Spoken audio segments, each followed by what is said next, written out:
একটা মজার কথা শুনুন। বৃষ্টি শেষ হয়ে গেলে ছাতাটাকেও বোঝা মনে হয়। কালি ফুরিয়ে গেলে কলমটাও ময়লার ঝুড়িতে স্থান পায়। বাসি হয়ে গেলেও প্রিয়জনের দেওয়া ফুলটা ডাস্টবিনে পাওয়া যায়। পৃথিবীর নিষ্ঠুর বাস্তবতা হলো, আপনার উপকারের কথা মানুষ খুব বেশি দিন মনে রাখবে না। নিদারুণ সত্য হলো, কারোর কাছে আপনি ঠিক কতটুকু গুরুত্ব পাবেন এটা নির্ভর করছে ঠিক কতদিন কারোর জন্য আপনি কিছু করার সামর্থ্য রাখেন। এই বাস্তবতা আপনি মানলেও সত্য, না মানলেও সত্য।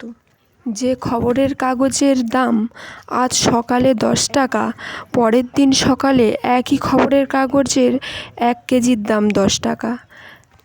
একাডেমির শুরুতে যেই বইগুলো আপনি গুরুত্ব সহকারে কিনে আনেন, বছর ঘুরতে না ঘুরতে সেই বইগুলোকেই আপনি কেজি দরে বিক্রি করে দেন।